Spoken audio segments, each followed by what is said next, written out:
Exceptions to pronunciation linking rules. Who'd have thought? It's English. Hi, I'm Josh, your American English guide. Now, last time we looked at the 4 general biggest rules of connections or linking in English. And if you haven't watched that, definitely go back and watch that one first, because this video will probably not make a lot of sense without that video. Let's talk about the 4 big exceptions to rule number 2. General rule number 2 says that a vowel sound at the end of one word will never connect to a vowel sound at the start of the next word. Now remember, we're talking about sounds, not spelling. Okay, very important. These 4 exceptions are exceptions because they are actually sub-rules of general rule number 1. Okay, so they're actually part of general rule number 1. Okay, so general rule number 2 is that vowel to vowel, vowel sound to vowel sound, no connection. Okay, nothing special. They'll flow, nothing special. General rule number 1, a consonant sound will always connect to a vowel sound at the start of the next word. Always, 100%. Okay, there's no exception to that. So, what happens when the end position of a vowel sound, or a vowel sound here at the end of the word, what happens if that, when you go to the next vowel sound, if the next word starts with a vowel sound, what happens if there's sort of a consonant position between the two? Okay, now there's 4 cases where this happens, which gives us our 4 exceptions. The first case, let's look at some examples. See it. We are. Day of. Fly over. She understands. They ask. Can you guess the rule?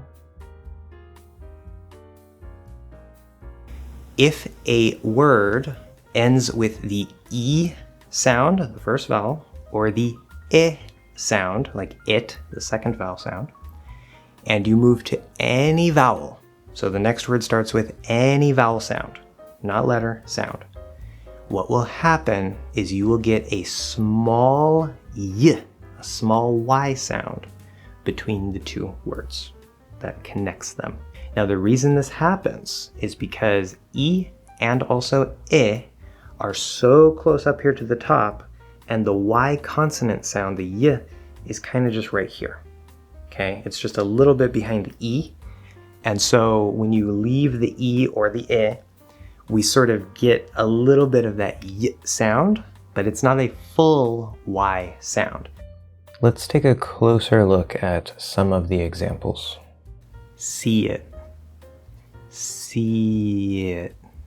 See it.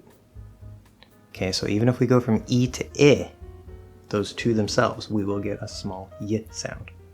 We are. We are.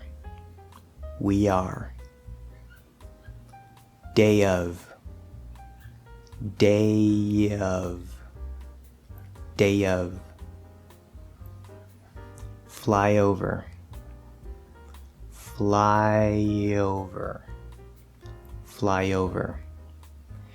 Now again, notice that it is a small Y. We're not saying day of, fly over, or see it, okay?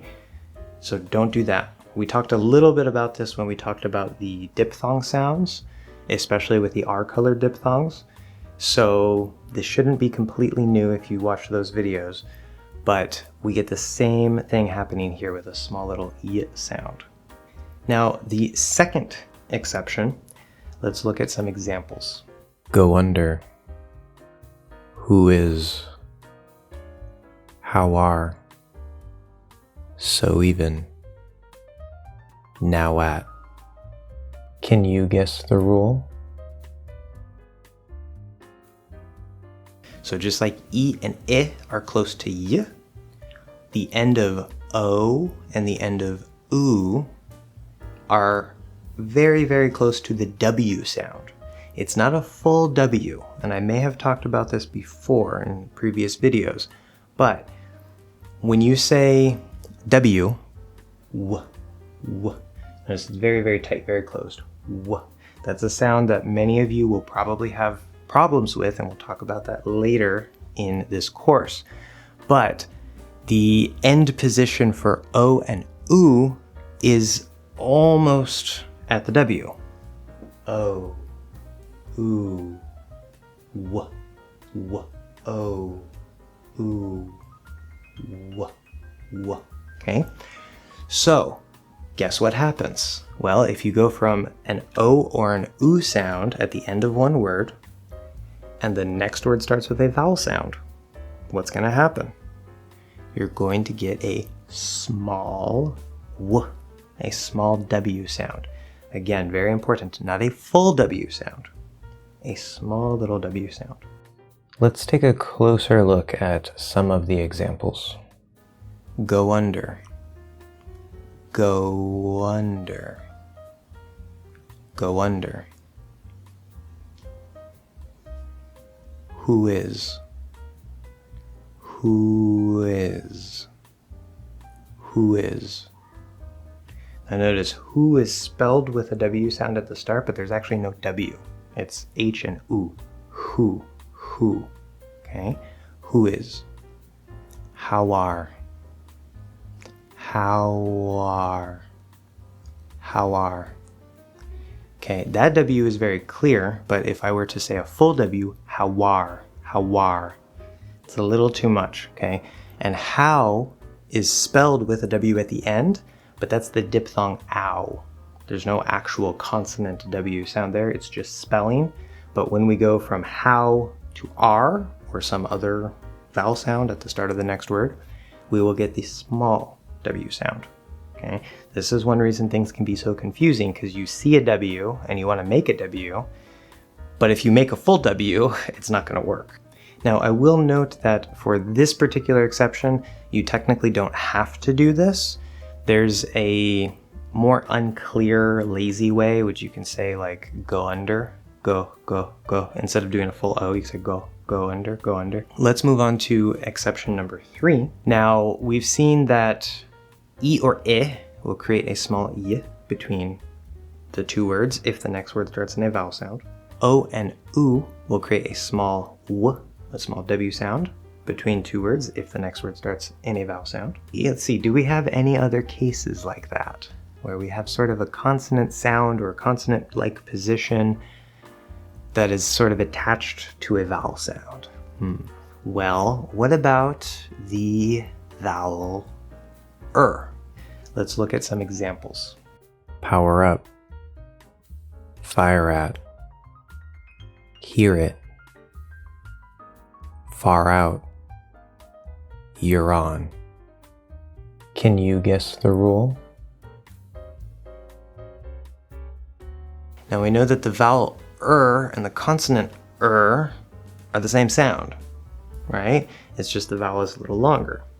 And all consonants connect to vowels. Even if we're using the vowel, it's basically the same thing, right? So if the next word starts with a vowel sound, then that will connect, just like if it were a consonant, okay? So in the first two big exceptions with the small y and the small w, it's because of the closeness of position of E and I, or O and U, depending on which exception we're talking about. In this case, the sound itself is both a consonant and a vowel, and so it will go ahead and connect over like any consonant would to a vowel sound at the start of the next word. Let's take a closer look at some of the examples. Power up, power up, power up. So we hear rup, power up. Note with the it doesn't sound completely like it leaves the first word and attaches to the second word. It's sort of like a clear bridge, just like the y and the w. We hear actually a clear bridge between the two where it sounds like it's connected to both sides, okay? Like one big long word. Power up, fire at, fire at, fire at. So here we actually hear like rat, like the word rat. And lastly, hear it. Hear it. Hear it. So this would be that R-colored E or I, which is the same thing, it doesn't matter. R-colored, we'll just say E, R-colored E, moving to I, so the R will connect to I, we get R. So R-colored E to I. Ear, ear, hear it. Now the fourth big exception, the last big exception, let's look at some examples. Call off. Heel act. Pull over. Fill up. Bail out. Can you guess the rule? The last big exception is that if a word ends in an L sound, which would be a half L, ul instead of l, no touching, okay? Half L vowel sound. Now, if a word ends in that half L vowel sound, and the next word starts in a vowel sound, any vowel sound, it will go ahead and connect over with the full L. Now this is actually optional. You don't have to do the full L. You can keep it a half L and just kind of like flow between vowels, which would be general rule number 2 without an exception. Vowels flow into vowels with no connection. Here, if we go, for example, call off, okay, call off, call off. Now here it actually does sound kind of like the L moves over, okay, if we use the consonant sound, call off. What we're gonna do, if we do a half L and don't change it to a consonant, which you can do is perfectly fine, it would be call off, call off. But let's look at some other examples.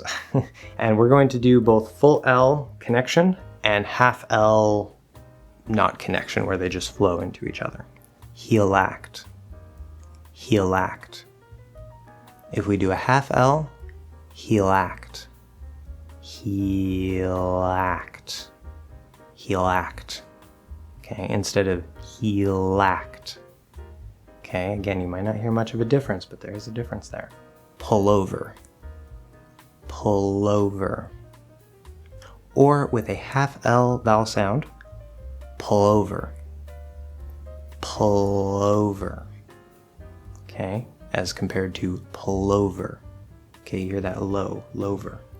Those are our 4 really big common exceptions, and you should be able to see why they're exceptions, because we're actually activating rule 1 because of the special placement and properties of these vowel sounds. The E or I, the O or U, the which is also a consonant, and the ul, which is also a consonant. In the next video, we are going to actually look at some example sentences and see what happens in those sentences so that you can get more exposure and a better idea of how these general rules work before we move on to more specific connection rules and details that we'll learn about later. Any questions or comments, definitely make sure to leave them down below. And thank you so much for watching another English Hacks lesson, and I'll see you guys in the next one.